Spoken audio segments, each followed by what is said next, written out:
변시 2회 2013년 1문의 2번 문제입니다. 이 문제는 갑이라는 사업자가 을이라는 시장에게 폐기물 처리업에 관한 사업 계획서를 제출했고, 이 계획서에 대한 적합 통보를 받고 난 뒤에 폐기물 처리업 허가를 받기 위해서 도시군 관리계획 변경을 신청을 하였고, 을이 이제 용도지역 해당 용도지역을 폐기물 처리업의 운영이 가능한 용도지역으로 변경하는 것을 내용으로 하는 도시군 관리계획 변경안을 입안해서 연락 공고까지 한 경우에 해당합니다. 자, 먼저 적합 통보를 받고 그 다음에 관리계획 변경에 관한 공고까지 한 상태인 거죠. 그렇죠? 자, 그랬는데 을이 이제 병으로 시장이 바뀌게 됩니다. 자, 새로 취임한 시장 병이 이 용도지역 변경에 관한 변경을 승인할 수 없다는 계획 변경 승인 거부 처분을 하게 되는 거죠. 따라서 이 이와 정반대되는 행위를 행정청이 하게 된 겁니다. 그래서 갑이 이 계획 변경 거부 처분에 대한 취소 소송을 제기하게 됩니다. 자, 그런데 문제 2번의 경우에는 폐기물 처리 사업 계획 적합 통보에 따라서 이제 갑이 이미 이제 을 시장과의 신뢰관계에 기초해서 이미 상당한 투자를 하였는데, 이후에 새로운 시장이 이를 변경하는 거부 처분을 한 경우에 취소소송의 본안 판결이 이루어지겠죠. 그렇죠? 취소소송을 제기했으니까. 그런데 이 본안 판결 이전에 잠정적인 권리구제를 도모할 수 있는 행정적인 수단이 있는지를 묻고 있습니다.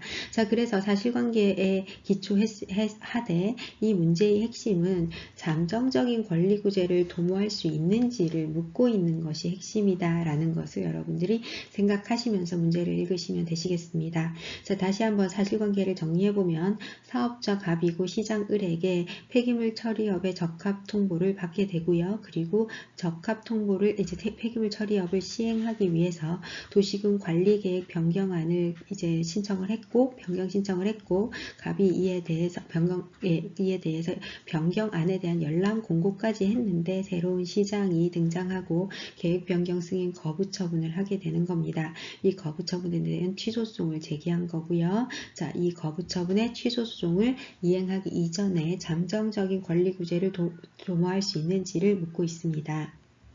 네, 관련 법령은 폐기물관리법과 국토의 계획 및 이용에 관한 법률과 그 시행령에 해당합니다. 자, 관련 내용을 다시 한번 보시도록 하겠습니다.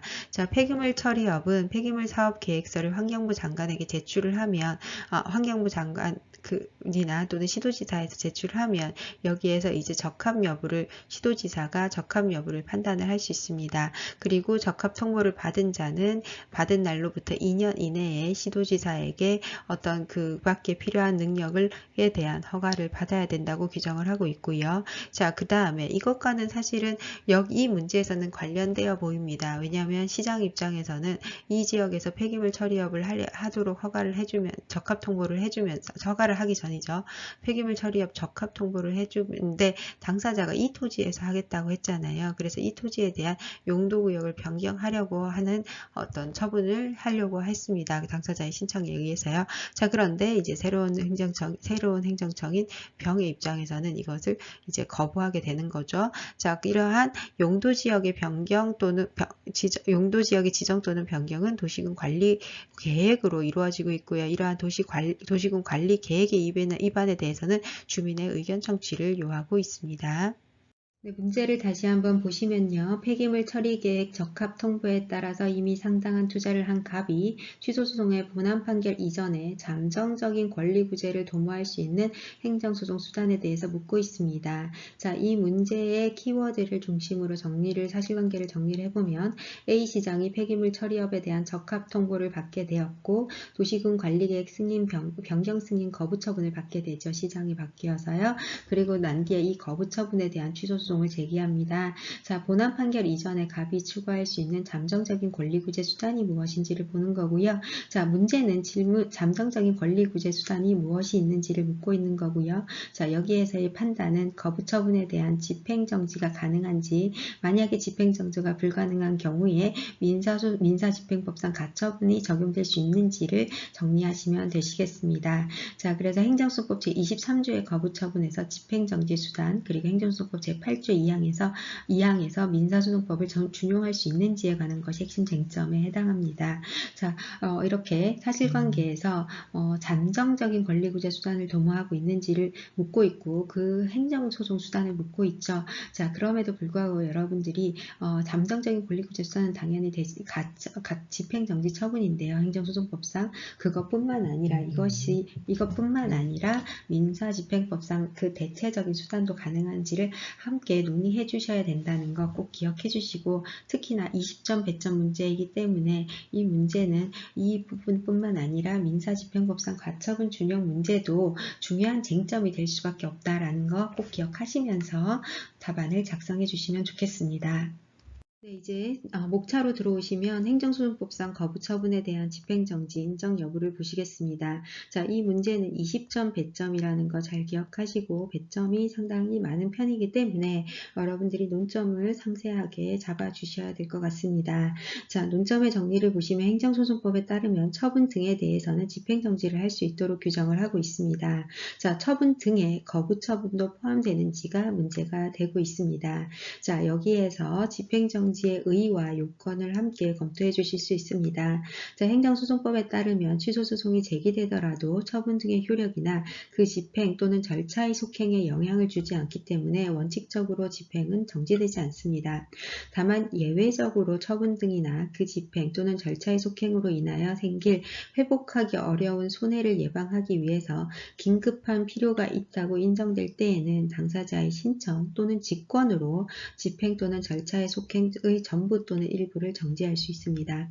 이러한 집행정지가 인정되기 위한 요건으로 먼저 처분이 존재해야 되고 본안소송이 계속되어야 하며 회복하기 어려운 손해가 손해의 예방 필요가 있어야 하며 긴급한 필요가 있어야 하며 본안에 관하여 이유 없음이 명백하지 아니하여야 하며 공공복리에 중대한 영향을 미칠 우려가 없어야 합니다.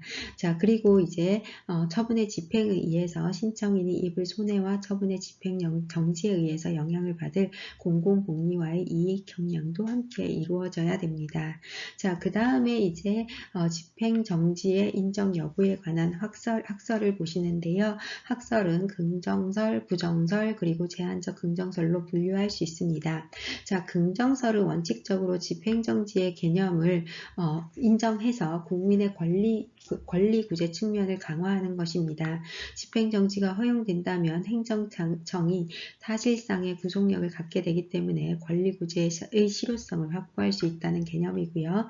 그 다음에 부정설은 행정소송법 제23조 6항이 행정소송법 30조 1항만 준용하고 2항을 준용하고 있지 않기 때문에 집행정지 결정이 있더라도 재처분 의무가 원칙적으로 이루어지지 않기 때문에 신청인의 지위는 거부처분이 없는 상태로 돌아가는 것에 불과하다라는 개념으로 부정설의 입장이 있습니다.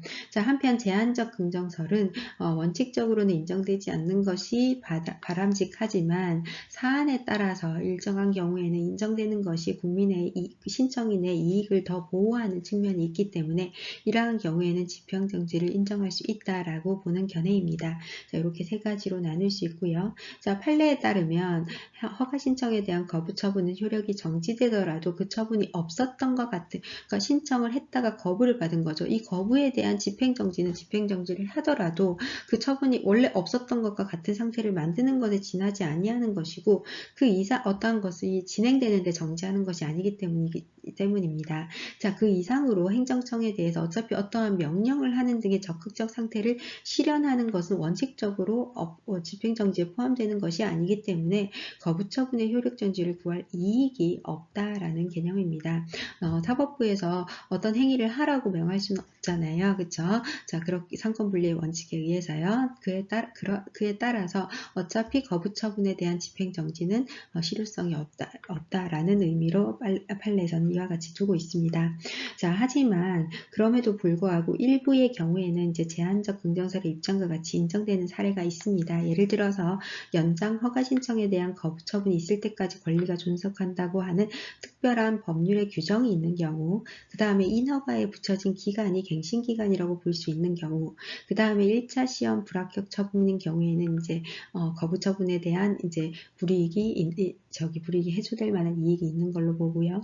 그 다음에 외국 외국인의 체류기간 갱신허가 거부처분인 경우에도 이러한 체류기간이 경과된 이후에도 불법 체류자로서 문책당하지 않게 되며 당장 추방되지 않을 만한 집행정지 요건에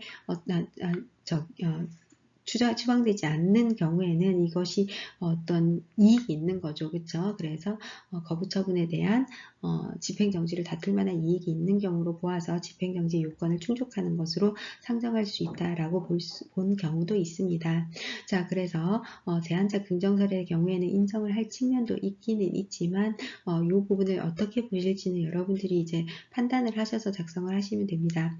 자, 거부처분 자체의 효력이나 거부처분에 따른 절차의 속행으로 중대한 손해가 발생하는 경우가 있을 수 있기 때문에 예외적인 경우에 거부처분에 대한 집행정지를 인정할 필요가 있다라고 보아서 제한적 긍정설의 입장에서 서술을 하셔도 되고 다른 측면에서 여러분들이 검토하셔서 서술하셔도 괜찮습니다. 네, 민사집행법상 거부처분에 대한 가처분이 인정되는지도 함께 볼 수 있습니다. 자, 행정소송법상 집행정지가 인정되지 않는다면 보충적으로 이제 민사집행법이 적용이 될 수 있는데, 자, 이의 경우에 가처분이 활용될 수 있는지를 이제 평가하는데 그 기준은 행정소송법 제8조 2항에 해당하겠죠. 자, 그런데 여러분들이 자, 이 문제를 쓰실 때 본인들이 이제 거부처분에 대한 집행정지가 인정된다 라고 썼기 때문에 이제 이 문제를 종료하실 수 있느냐라는 질문을 하시는데 그러시면 안 되십니다. 자, 본인의 견해 입장에서는 행정소송법상 거부처분에 대한 집행정지가 인정이 된다라고 답안을 작성하셨다 할지라도 그 밖에 이제 만약에 인정이 되지 않는 경우에 민사집행법상 거부처분에 대한 가처분도 인정될 수 있는지를 논의를 하셔야지 될 것 같습니다. 자, 이 문제에서도 이렇게 여러분들이 이제 문장을 쓰시면 되시는데 거부처분에 대한 집행정지를 인정하지 않는다면 민사집행법상 논의가 가능할지도 작성을 해주셔야 한다는 점, 그래야지만 답안이 이제 충분하게 적성이 될 수 있다는 점 여러분들이 꼭 기억해 주시고, 특히 이 문제 20점 배점입니다. 당연히 적당한 배점, 채점자에게 민사집행법상 거부처분 인정 여부에 관해서도 배점이 이루어져 있을 것라는 것을 생각해 보실 수 있고, 이거를 빠뜨린다면 그만큼의 점수를 잃게 되는 것이기 때문에 꼭 기억하시면서 작성해 주시기 바랍니다. 자, 학설 보시면요. 법원의 입장에서는 이것을 인정하지 않는다는 부정설, 그리고 가능하다는 긍정설, 제한적 긍정설로 나눌 수 있습니다. 첫 번째, 부정설 입장에서는 법원은 행정처분의 위법 여부를 판단할 수는 있지만 그 판단에 앞서 행정처분에 대해서 가처분을 하는 것은 사법심사의 범위를 넘어서는 것이기 때문에 원칙적으로 권력 분립의 원칙에 반하며 가처분보다 요건을 강화하고 있는 집행정지 제도는 민사집행법상 가처분에 대한 특별규정에 해당하죠. 그래서 행정청에 처분을 명한 것과 동일한 법률 상태를 형성하는 가처분이나 공권력 행사를 직접 제약하는 가처분은 본안소송이기 때문에 의무이행 소송이나 예방적 부작위 청구 소송 등이 되어 있음을 전제하고 있는데 우리는 사실상 그러한 소송 형태를 인정하지 않고 있습니다. 따라서 다시 이게 같은 표현이죠. 다시 말하면 사법부가 행정부에게 일정한 행위를 하라고 직접적으로 명할 수는 없기 때문에 가처분을 인정하지 않는 것이 바람직하다라고 보는 견해가 바로 부정설입니다. 그 다음에 긍정설 같은 경우에는 그럼에도 불구하고 거부처분에 대한 가처분을 인정함으로써 국민의 권리구제를 실효성 있게 하자라는 견해고요. 제한적 긍정설은 수익적 행정행위에 대한 거부처분의 효력을 잠정적으로 배제할 필요가 있는 경우와 같이 이를 통해서 이익을 실현할 만한 이익이 있는 경우에는 인정을 해줘야 된다는 제한적 긍정설도 있습니다. 자, 우리 판례에서는요. 항고소송의 경우에는 민사소송법상 보존처분은 민사소송에 의한 권리이기 때문에 행정법 관계에서 인정될 수 없다라고 보아서 인정하지 않고 있는 견해를 취하고 있습니다. 자, 그래서 검토 의견은 여러분들이 이제 작성을 하시면 되십니다.